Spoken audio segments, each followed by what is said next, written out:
Hi friends, my name is Jed and this is my first ever video. So if you are here, welcome and thank you for checking out my channel. I am a zero-based budgeter and a cash stuffer since last year, which helped us a lot in putting our finances on track. So if you're interested in anything finance related, budgeting, or cash stuffing your sinking funds, then please do subscribe to my channel and go on in this journey with me. So I am actually redoing our budget for this year. I used to do my budgeting on a bullet journal, but this year I tried doing digital budgeting. This spreadsheet I created myself from a lot of online inspirations and the content creators that I watch. But I decided to create my own because I can never find one budget planner that works for me. Like sometimes it's very complicated, sometimes it lacks the categories that I need. So I just created my own quite simple budget spreadsheet, but yeah, I like it and it works for me. So if you also want to try out this budget planner, I'll have it in my Etsy shop for you to try. So this is for now a budget by paycheck planner, because that is how we budget our income in our household. With one tab each month, you will get your first paycheck and then your second paycheck at the bottom. So we'll get more into that and those categories once we filled out my July paycheck. So again, if you're interested, please keep watching and leave me a comment on what are the things that you want to see more in this channel, or if you have some comments on my spreadsheet, on my content. I hope you do enjoy, and yeah, thank you for watching. Okay, so this is my current budget planner. I just updated the one that I created and used during the first half of the year.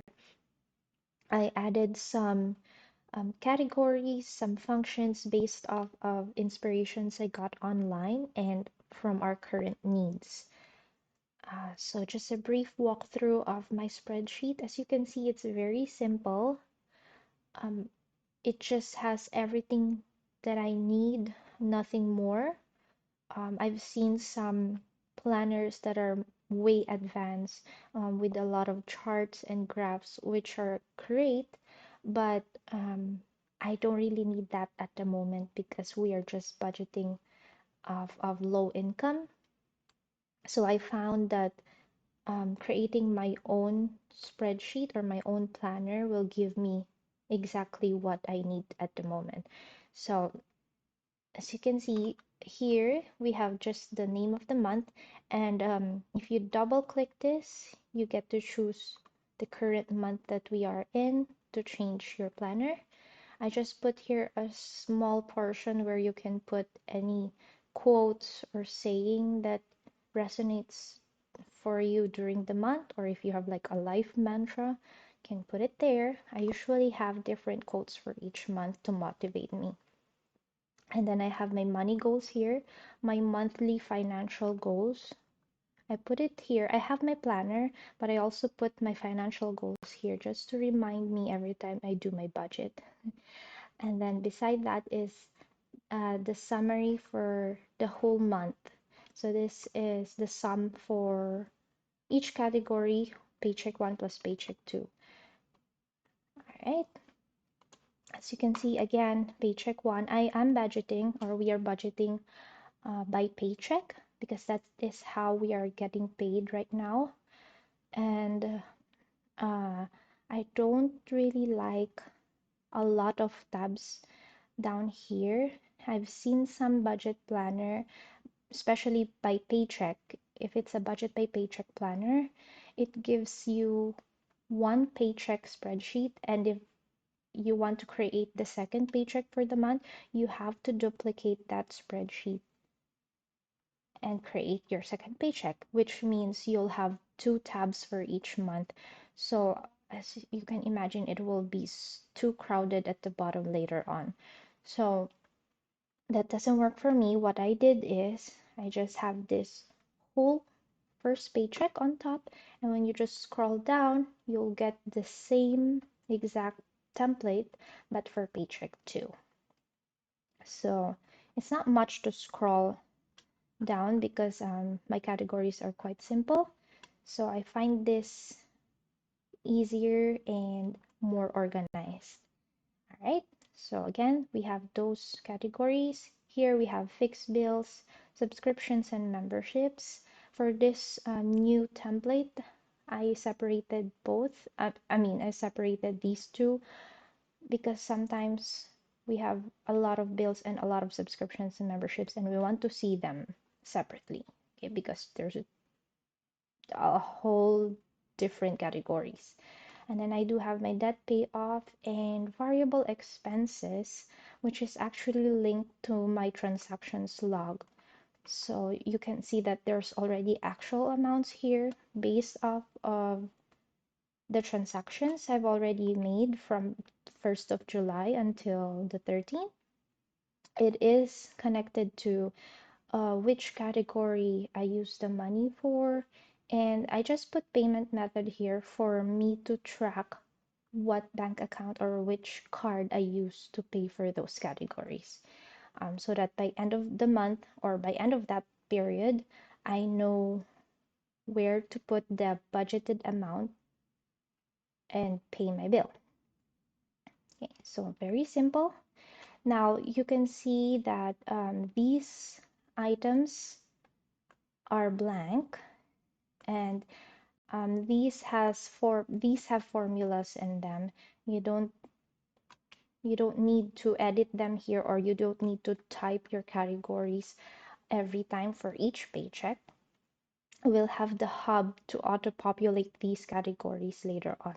But as you notice here on our source, I mean our income source, I do have the first 10 with formula, which means the categories or the items will come from the hub, and these colored fields doesn't have formulas in them. So if you have more than 10 income for each paycheck, you have the option to add more at the bottom. So then you get to edit it here on the spreadsheet itself.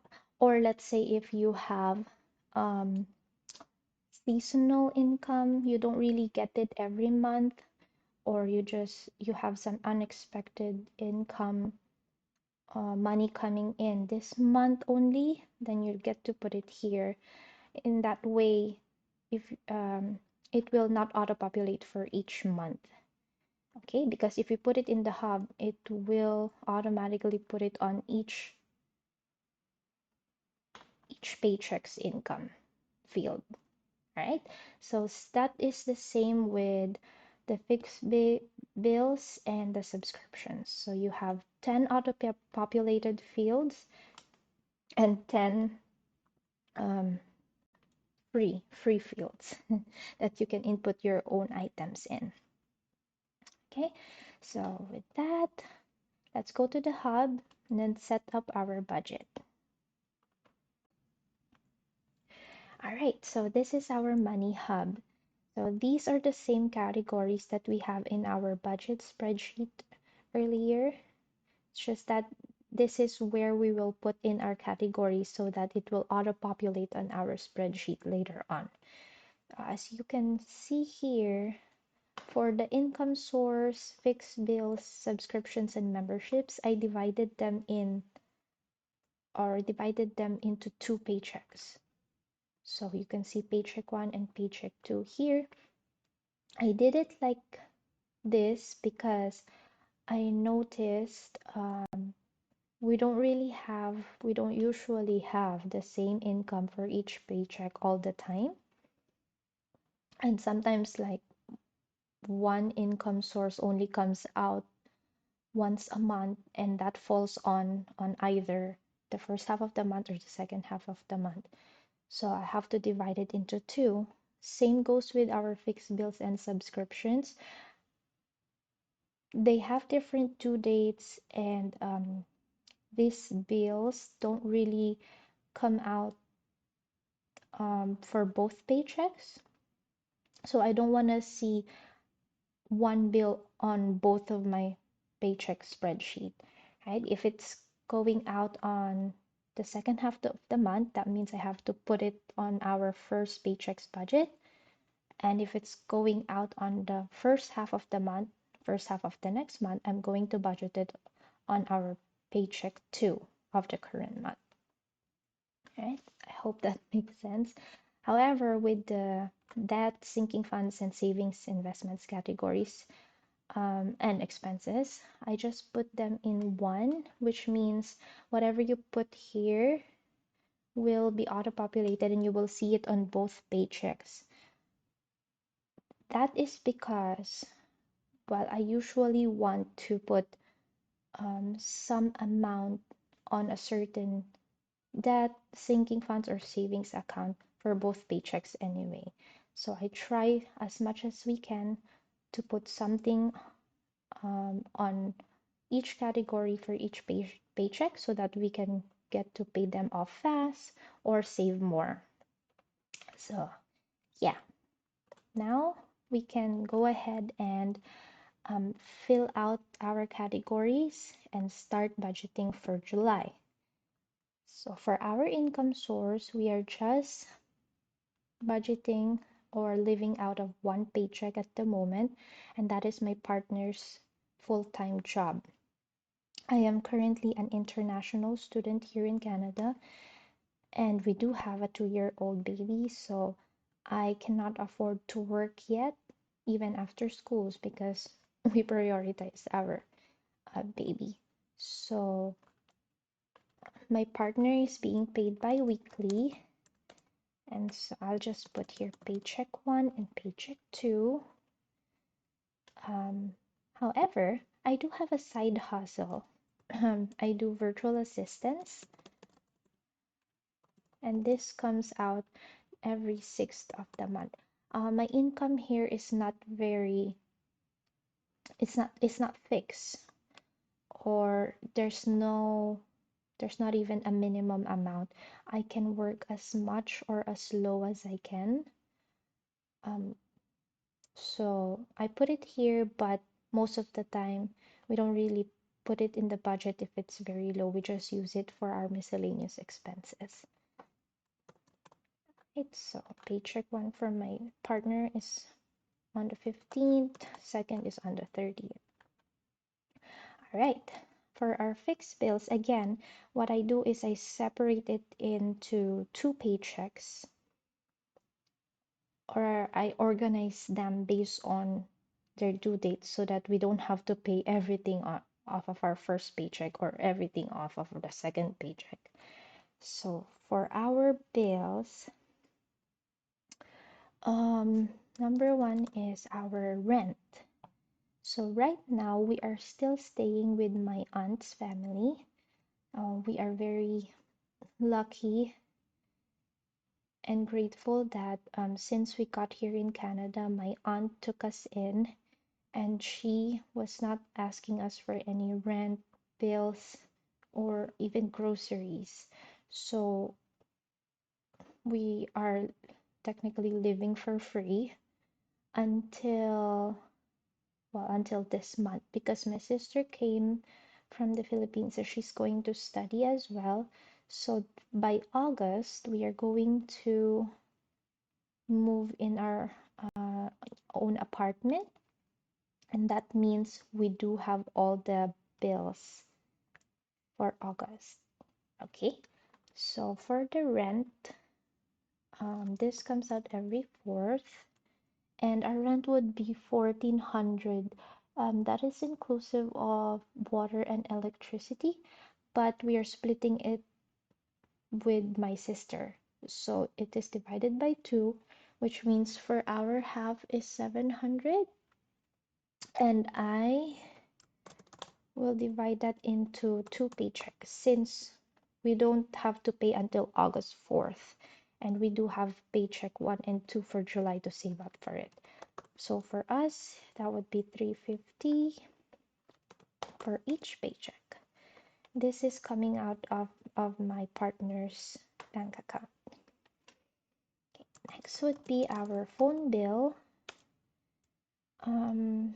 For data, this goes out on the 25th, so I have to pay all of it or budget it on first paycheck. And this is 101 for both of us. This is coming out of mine. Next is my daughter's daycare.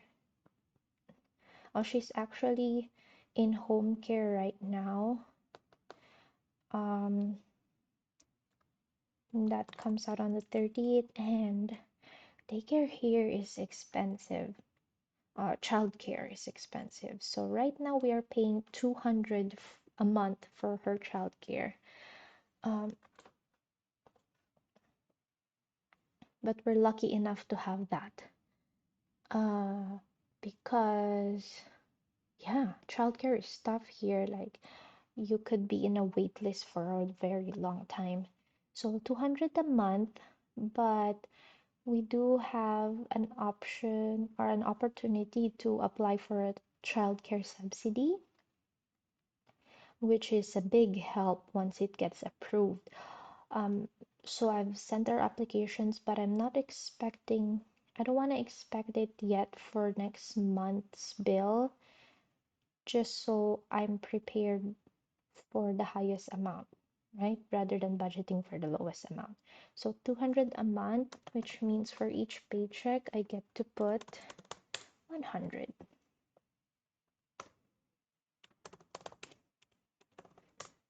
All right, this is going out from mine. Next would be our internet bill in the apartment. That is coming out on the 15th. And it is $80 a month split between my family and my sister, so we get to pay 40. This is coming out of my partner's account. Now, we do have 3 bank accounts, 3 credit cards, and I put them as fixed bills just because they do have minimum payments anyway. And if I don't get to pay the whole amount for that month's bill, at least I am paying minimum or more than that. So I have CIBC, which comes out on 26. Oh, I don't put an amount there. And for our RBCs, my partner's RBC comes out on the 30th. Mine comes out on the 8th.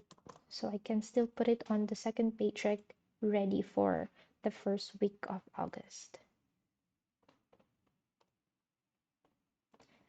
Okay, so those are our current bills. Now we have subscriptions and memberships. I do have my student Spotify, and that goes out on the 20th.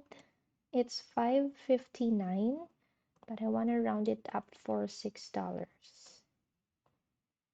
I also have iCloud, which goes out on the 18th for $4.19, but I'm rounding it up to 5.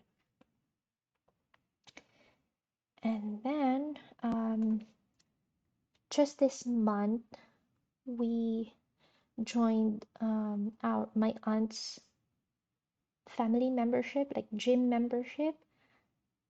So we do have monthly membership now, but I'm just doing hot yoga twice a week, and the payment for that membership is $42 a month. So 21, we pay bi-weekly. That means it's 21 bi-weekly. So I'll put it here as well.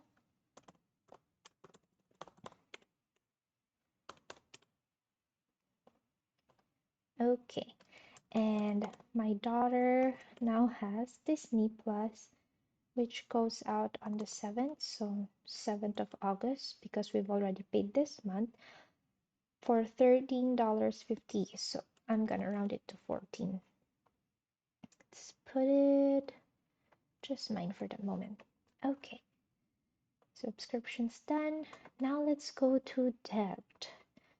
So we don't have a lot of categories, but these categories are big.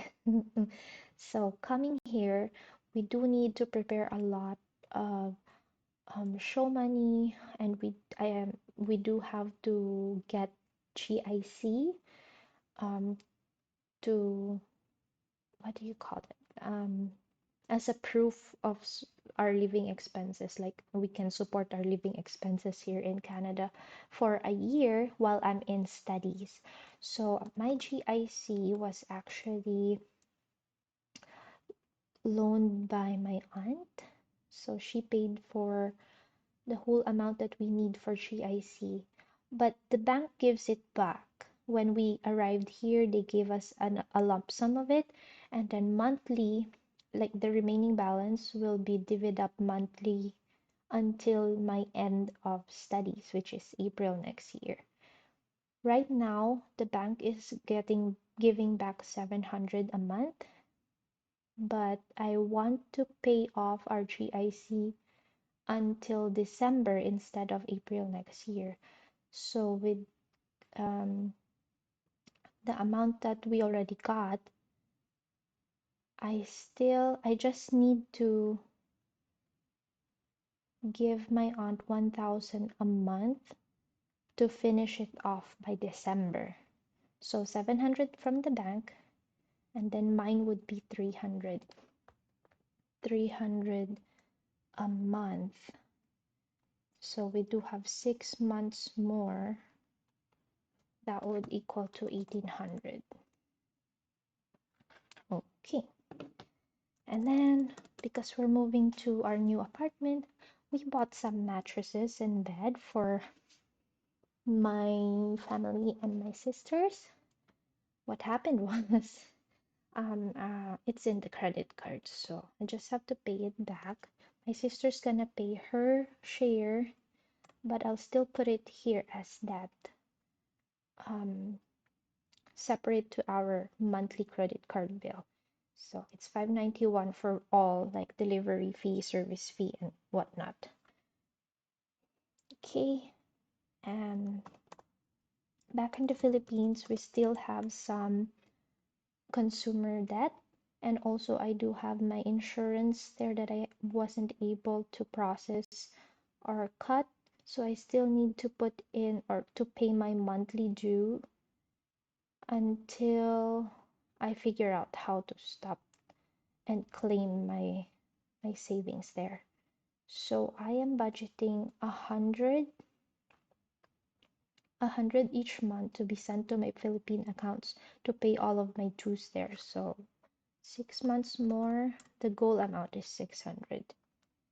And the last one, and the biggest, is my tuition fee.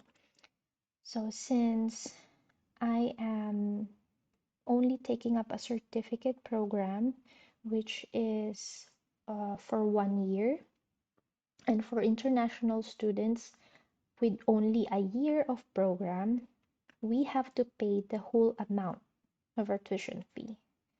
So, that being said, my aunt again helped me pay for this in full, and I just have to pay her back.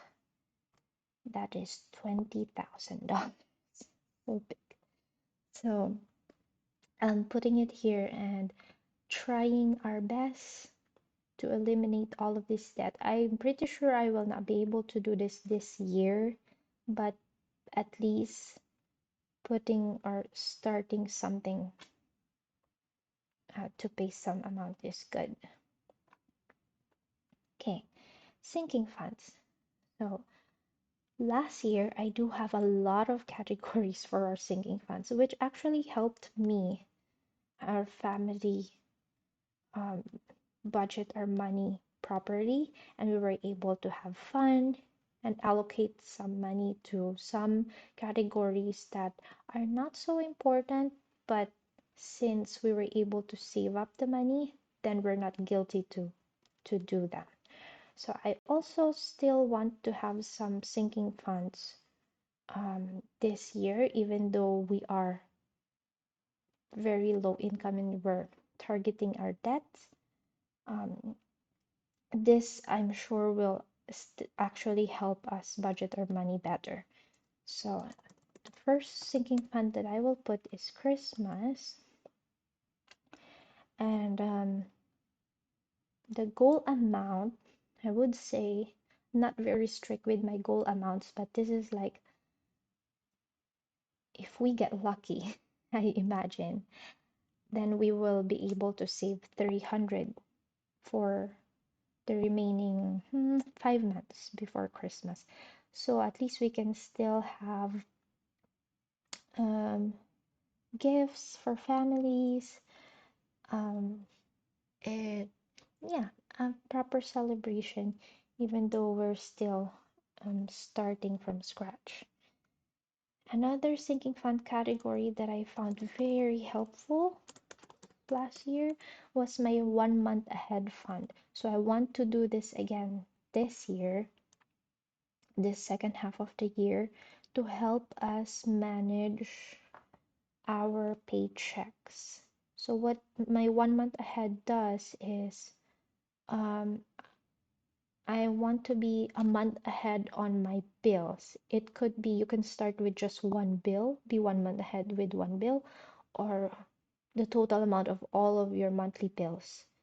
So if you are a month ahead, let's say for example with our rent, if we are a month ahead with our rent, that means I already have the money for August rent, and for this paycheck I am saving up for September's rent.